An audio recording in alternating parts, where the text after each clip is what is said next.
Olá, meu aluno, minha aluna. Eu sou o professor Gustavo Viegas e nesta aula nós veremos este livro, Tópicos de Álgebra Elementar, dos autores Bruno Pedra, Ivan Monteiro e Alex Ricardo. O livro é mais conhecido pelos estudantes como o Capeta Azul. É uma obra destinada aos concursos militares, Colégio Naval, EPICAR, IME, ITA. O livro se destaca pela qualidade das questões, que são de alto nível.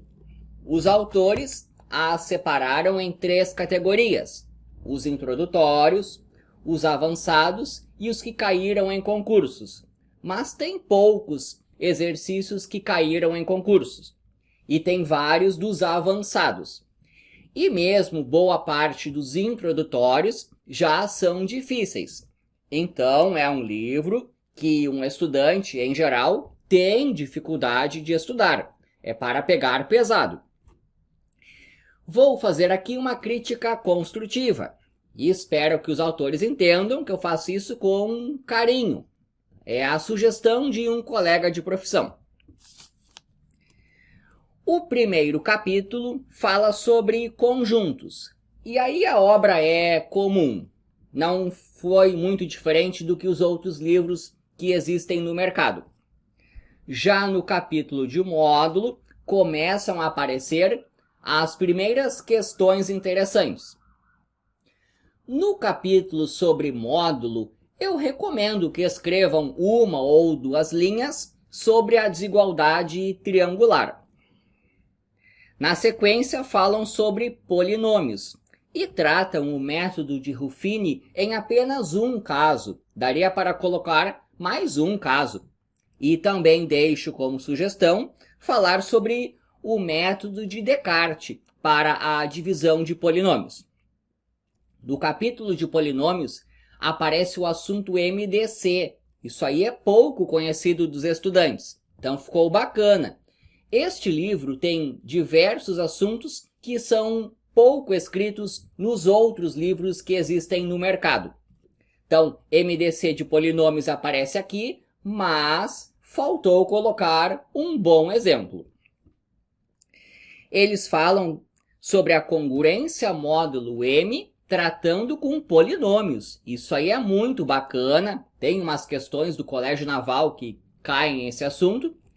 Então, ficou interessante discutir a congruência módulo M com polinômios. Gostei dessa parte. A parte de produtos notáveis está bem completa.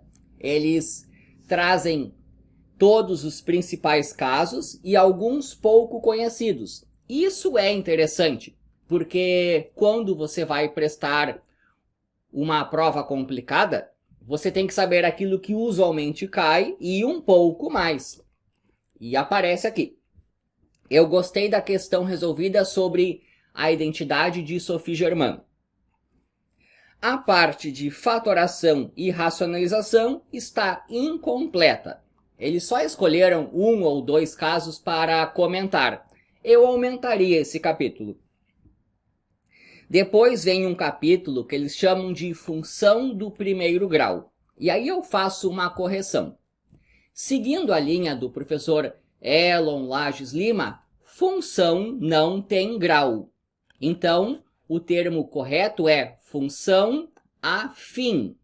No capítulo de função afim, eles usam o termo coeficiente angular, que eu também considero inapropriado quando estamos estudando funções. Bem como o professor Elon já nos ensinou certo dia, coeficiente angular é um bom termo quando nós temos a mesma unidade de medida nos eixos x e y, o que é bem comum lá no estudo de geometria analítica. Mas quando estamos em funções, em muitas questões, os eixos são em unidades diferentes, de tal maneira que o termo coeficiente angular é inapropriado. É melhor usar, por exemplo, declividade ou taxa de variação. Na sequência aparecem as equações diofantinas, um assunto pouco visto pelos estudantes. Ponto positivo para a obra: estudo das equações diofantinas. A parte de sistemas lineares é vista através do método do escalonamento, que também boa parte dos estudantes não conhece. Em geral fazem por substituição ou adição, ou regra de Cramer. Aqui fizeram por escalonamento, o que ficou bacana. Aparece a desigualdade das médias, a relação entre as médias aritmética e geométrica. Ficou interessante. Também poderiam ter colocado a relação com a média harmônica. Na parte de equação do segundo grau, aparece o método de Viette, que ficou como uma bela curiosidade. Eles trazem o método de Newton, que é bastante útil para estudar as somas das potências das raízes. Então você nota que eu vou falando termos que não aparecem na maior parte dos livros. Congruência módulo M, identidade de Sophie-Germain, desigualdade das médias, método de Viette, método de Newton. Isso vai enriquecendo a obra. Mas, claro, em todos os assuntos, se eles quiserem aumentar um pouco a obra, podem explicar um pouco mais sobre a teoria. E, claramente, faltam exercícios resolvidos. Tem a teoria vista de maneira breve, questões bem complicadas.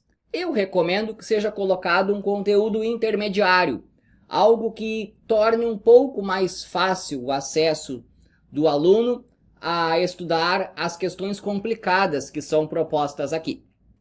Então dá para aumentar um pouco a obra colocando questões resolvidas. Eu, por exemplo, quando gosto de estudar, prefiro primeiro ficar vendo as questões resolvidas, para depois tentar as questões propostas que são difíceis.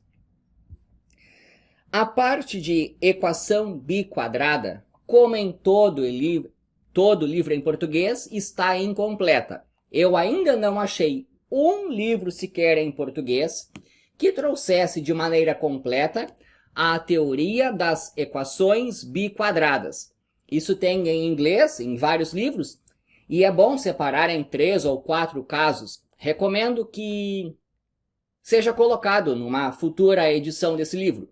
Seria algo pioneiro em português, explicar bem a teoria das equações biquadradas. A obra fecha com difíceis questões sobre inequação irracional e também aparece radical duplo.